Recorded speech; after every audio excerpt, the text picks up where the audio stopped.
Departamento de Estudio de Posgrado de la Universidad Externado de Colombia, con la colaboración del Departamento de Derecho Penal, ofrecen programa de especialización en Derecho Penal.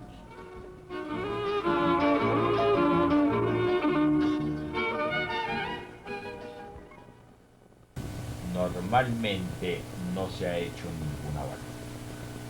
La tomamos asimismo del artículo 145, en el que se afirma que la condenación puede ser en abstracto. Y eso de hacer la condenación en abstracto puede obedecer a varios aspectos. O no haberse preocupado el funcionario por la determinación del monto de la indemnización de perjuicios, o habiéndose preocupado y habiendo designado peritos, no haberse podido, por ausencia de elementos de juicio, concretar los perjuicios en un monto determinado.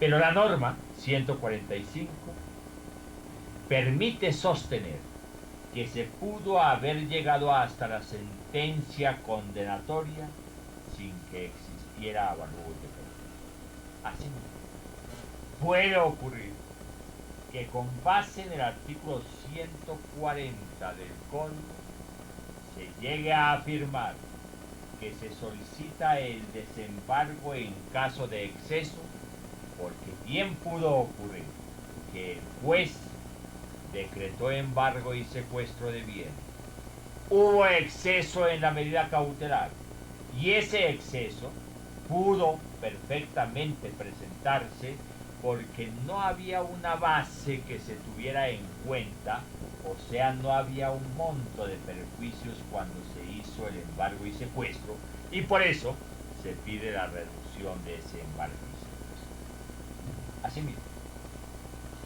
el avalúo de los perjuicios, en nuestro entender, puede hacerse en cualquier momento procesal, aspecto al cual nos referimos cuando explicamos la causal segunda del artículo 453 excarcelación. No es, entonces, que exista una sola oportunidad, como algunos sostienen con fundamento en el artículo 503 del Código de Procedimiento Penal, sino que la posibilidad, en nuestro entender, se extiende durante la etapa del sumario y durante la etapa del juicio.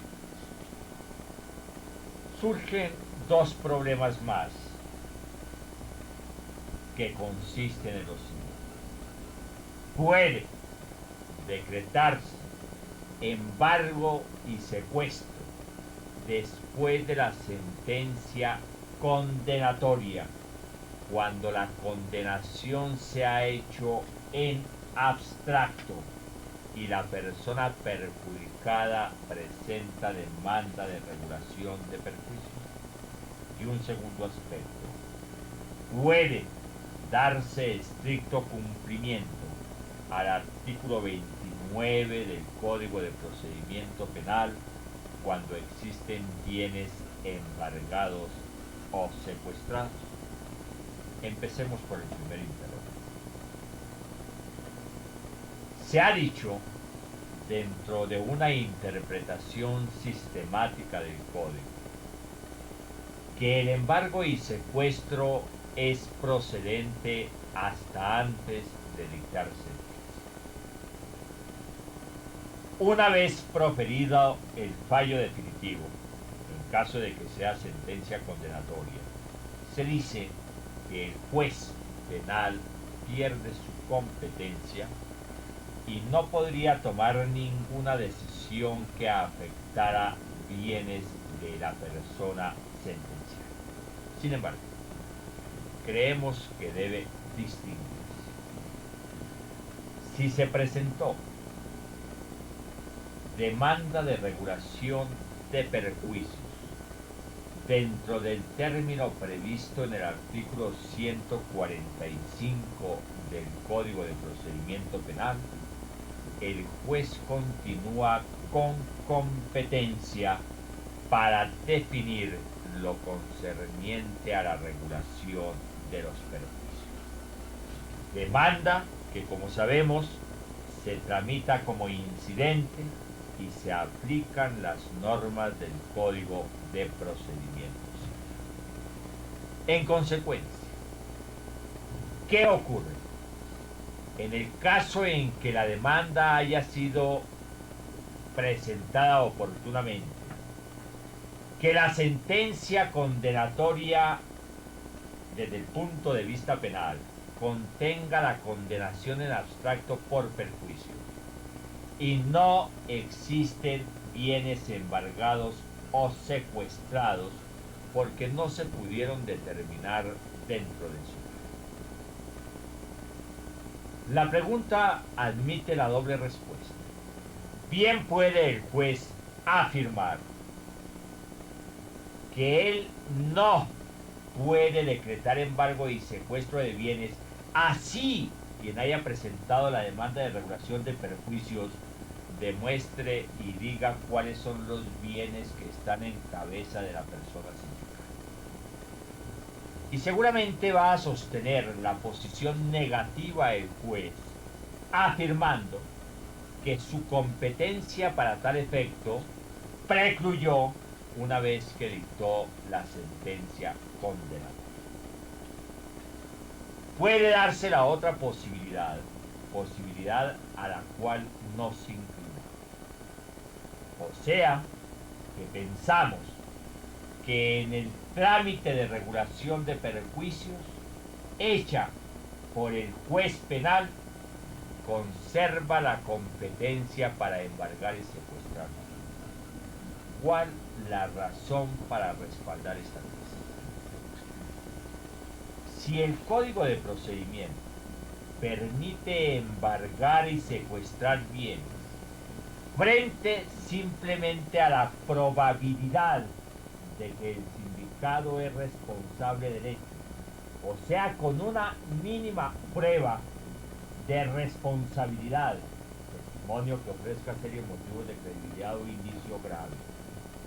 Si el Código permite que con esa prueba se afecten bienes del sindicado, nos hemos preguntado, ¿por qué razón, cuando la responsabilidad penal ya se ha concretado en una sentencia condenatoria, se ha determinado que debe pagarse indemnización de perjuicios?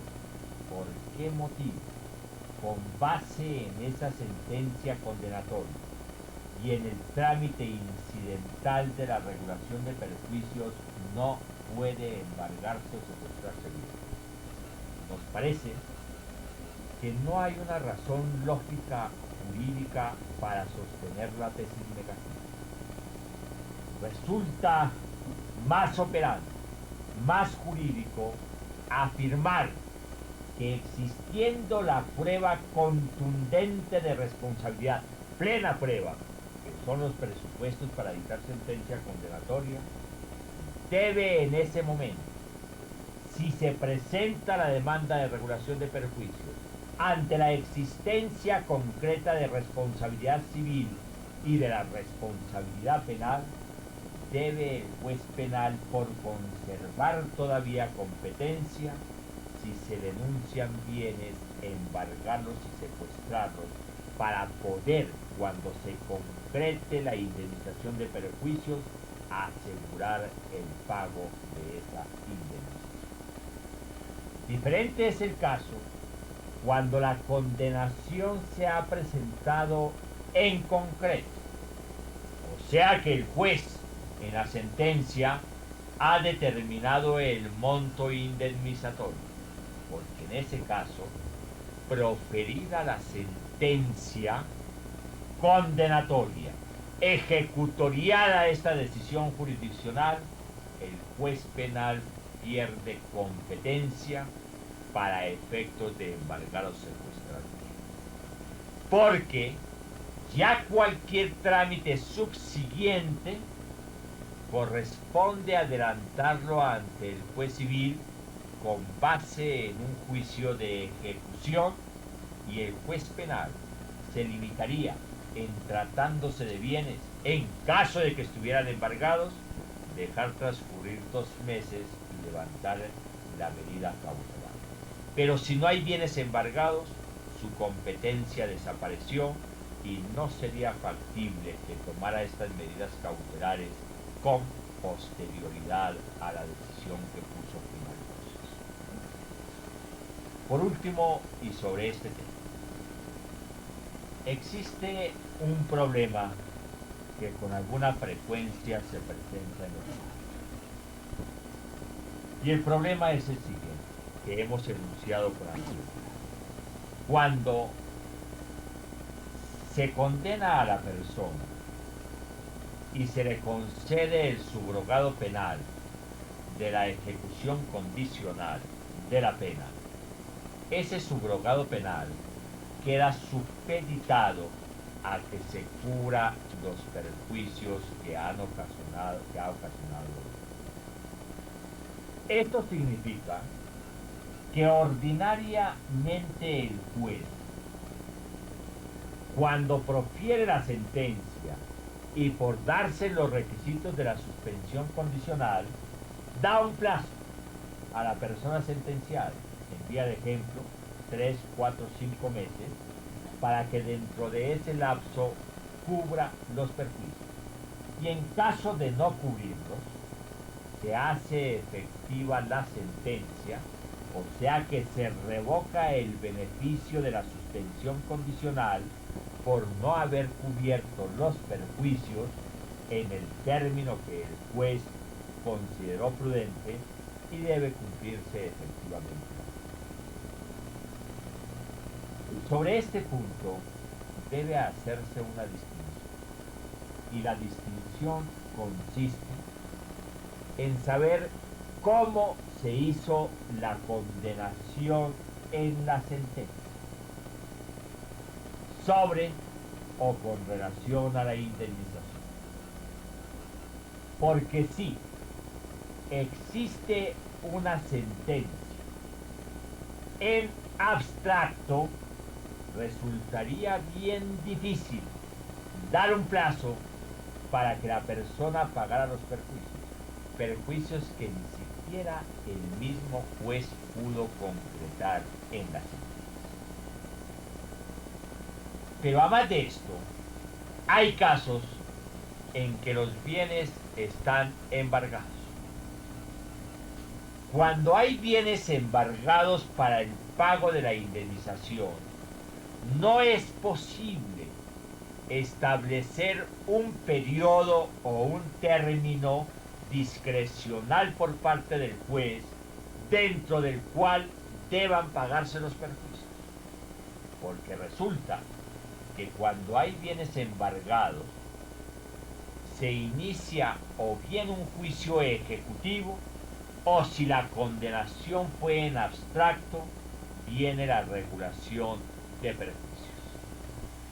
Si el juez propone un término, cualquiera que sea, para el pago de los perjuicios, pudiéramos afirmar que está desconociendo las consecuencias cuando hay bienes embargados y se inicia un juicio ejecutivo o la regulación de esos perjuicios.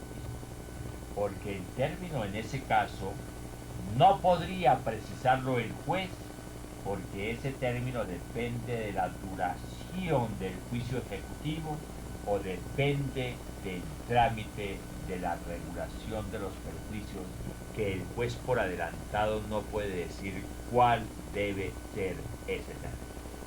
Esto nos permite afirmar que con base en el artículo 29 solo se podría establecer un término para que el sentenciado cumpla con la indemnización, o si no revocar el subrogado, cuando no hay bienes embargados y siempre que la condenación haya sido en concreto.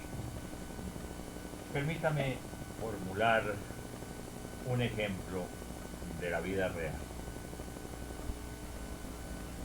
Existían bienes embargados y el juez, en la sentencia condenatoria, a más de deducir la responsabilidad penal, precisó el monto que debía cubrir la persona sentenciada. No fijó periodo o término para que cubriera esos perjuicios. La sentencia fue recurrida o simplemente se envió en el grado jurisdiccional de consulta al tribunal.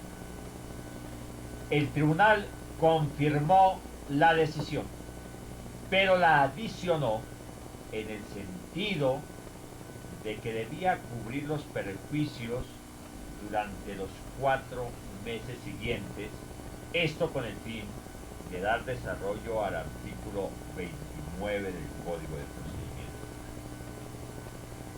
La persona perjudicada, cuando quedó ejecutoriada la sentencia, presentó demanda de ejecución ante el juez correspondiente. El juez libró mandamiento de pago. La contraparte presentó excepción de demanda antes de tiempo, afirmando de que en este caso el tribunal en lo penal había discrecionalmente y de acuerdo al artículo 29 dado un plazo de 4 meses para cubrir los perjuicios, o sea que solamente si se ha vencido ese término y no se han cubierto los perjuicios, era viable la demanda de ejecución. El juez negó esa pretensión, esa excepción de demanda antes de tiempo. La providencia civil fue recurrida y la sala del tribunal correspondiente dijo prospera necesariamente la excepción de demanda antes de tiempo.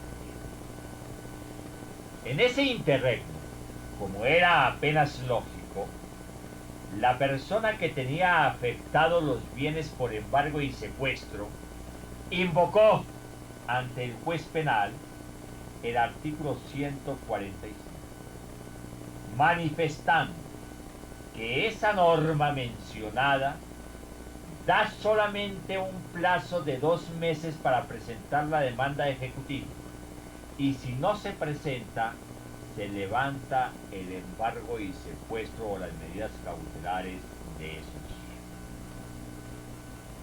Se levantaron las medidas cautelares y cuando con posterioridad, en cumplimiento de la decisión de la sala civil de un tribunal, de que debían dejarse transcurrir los 4 meses que habían propuesto en la sentencia condenatoria, los bienes habían desaparecido y la indemnización quedó sin ningún efecto positivo. ¿Dónde radica el error? El error radicó en haber propuesto un término para el pago de perjuicios cuando había bienes embargados, porque en ese caso, como lo afirmamos con antelación, no se puede condicionar el subrogado de la suspensión condicional a un plazo discrecional por parte del juez penal, sino que debe dejarse sin ningún plazo y dar cumplimiento al artículo 145 del Estatuto. Diferente, desde luego, es cuando la condenación ha sido en concreto y no existen bienes embargados o secuestrados, caso en el cual bien puede proponerse el plazo para el pago de esos servicios. En este orden de ideas, miremos algunos aspectos de la condenación en abstracto y concreto. Sabemos que la sentencia condenatoria puede producirse en cuanto a la indemnización de dos formas. O una condenación en concreto lo que significa, existan bienes embargados o no, que la persona debe cubrir un monto fijado dentro de la sentencia correspondiente. En abstracto, cuando ese monto no sea fijado por diferentes razones. El nuevo Código Penal trae dos normas cuyo cumplimiento depende de algunas condiciones, y son los artículos 106 y 107 del Código Penal, que se refieren a los perjuicios morales y perjuicios materiales. Se afirma en dichas normas que si los perjuicios morales no han podido ser cuantificados por ausencia de elementos de juicio, el juez puede discrecionalmente condenar hasta un monto máximo de 1000 gramos oro para perjuicios morales, y algo similar con los perjuicios de carácter material, en que al juez se le da la discrecionalidad de condenar hasta un monto de 4000 gramos oro. Se dice entonces que cuando no ha existido avalúo, el juez debe echar mano de los artículos 106 y 107, y que en consecuencia, con el nuevo Código Penal, con todas las incidencias en el Código de Procedimiento, en ningún caso puede con la nueva legislación el juez hacer condenación en abstracto, que siempre toda sentencia debe tener la concreción de la responsabilidad penal y la concreción de la responsabilidad civil. A esta tesis generalizada, planteada así, se pueden hacer algunas objeciones, y tomamos algún concepto de la Procuraduría General de la Nación, cuando por entonces era procurador delegado el doctor Aldana Rosso, para sostener que no siempre se debe condenar a perjuicios.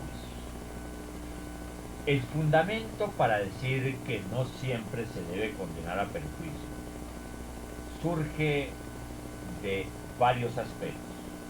Uno, que la acción civil es eventual o es contingente, mientras que la acción penal es imperiosa, es necesaria. Asimismo, que hay delitos que en estricto sentido no generan necesariamente una indemnización de perjuicios, por ejemplo la conspiración, o en ciertas tentativas donde no se ha logrado sino un principio de ejecución del comportamiento ilícito, principio de ejecución que no menoscaba el bien jurídico ni siquiera permite la indemnización. Hay otros casos cuando no se ha podido identificar al titular de la acción indemnizatoria, por ejemplo, en el concierto para delinquir, que como acto preparatorio que ha sido llevado a delito autónomo en el Código, pues resulta difícil decir quién es el titular de esa acción. Puede ocurrir también que el perjudicado renuncie a los perjuicios que haya podido sufrir. En estos eventos que hemos mencionado rápidamente, nadie discute que no puede en la sentencia condenarse a perjuicios y las razones son elementales, por lo cual no es necesario esto. Pero nos preguntamos, ¿en qué casos puede utilizarse las fórmulas de los artículos 106 y 107 del Código Penal? Nos parece que esas fórmulas requieren de dos presupuestos fundamentales. Uno, que haya perjuicios, o sea que no se esté en los casos excepcionales que hemos mencionado de no determinación del titular de la acción indemnizatoria o que el delito no genera perjuicio de ninguna naturaleza, sino que en realidad se trata de una infracción que sí genera perjuicio. Primer presupuesto. Segundo presupuesto, que el juez haya oportunamente designado peritos en el proceso y que esos peritos, previo necesariamente el estudio que corresponde, sostengan que el proceso no arroja los elementos de juicio para poder precisar la cuantía de los perjuicios. Dictamen que ha debido ser puesto a disposición de las partes, dictamen que puede ser objetado por las diferentes razones que se objeta un dictamen, pero como se hizo toda la tramitación, se hizo el avalúo, se puso a disposición de las partes y sin embargo el juez o el perito, perdón, considera que no hay elementos de juicio, en ese caso, dándose esos presupuestos, el juez puede utilizar los artículos 106 y 107 del Código Penal. No puede, en consecuencia, arbitrariamente sustituir el dictamen de unos peritos que no ha nombrado y completar el vacío en ausencia de esos peritos diciendo hago uso del 106 o 107 del Código Penal. Esas normas, insistimos, quedan condicionadas su aplicación a que existan perjuicios y que los peritos que se han nombrado digan no existe elementos de juicio para cuantificar los perjuicios. Si esto no ocurre, si no se dan estos presupuestos, la condenación tiene que hacerse en abstracto y está impedido el juez para hacer uso de las normas tan necesitadas. Debe asimismo recordarse que no se trata, en el caso de la indemnización de perjuicios, de una acción civil con todas las características que le son propias, o sea que aquí no puede operar lo que denominan el principio de congruencia, que solo se concede lo que se pide, porque recuérdese que puede existir condenación en perjuicios aunque no haya parte civil y aunque el Ministerio Público no haya solicitado esa condenación, el juez la puede hacer de oficio con normas que hemos citado anteriormente. Queda un interrogante. Normalmente se dice que la utilización de los artículos 106 y 107 debe hacerse dentro de la sentencia, o sea, que hasta cuando termine el proceso con la decisión definitiva, sentencia condenatoria, puede hacerse uso de los artículos 106 y 107. Pero nos preguntamos, dentro de la demanda de regulación de perjuicios, cuando el juez optó por condenar en abstracto, porque no nombró peritos, y condenó en abstracto, y la parte perjudicada presenta demanda de regulación de perjuicios, podrá hacerse uso de los artículos 106 y 107 para culminar el incidente de regulación de perjuicios. La respuesta para nosotros es afirmativa. Afirmativa por lo siguiente: la regulación de perjuicios después de la sentencia tiene como es elemental una sola finalidad: concretar esos perjuicios que no se pudieron concretar durante el proceso ni en la sentencia condenatoria. Puede que se inicie el incidente con todo el trámite de incidente para regulación de los perjuicios, y que agotado el trámite con la designación de peritos y demás, se llega a la conclusión de que no hay elementos de juicio todavía para poder decir el monto de esos perjuicios corresponde a tal. En esos casos, pensamos nosotros de que puede tomar el juez los artículos 106 y 107.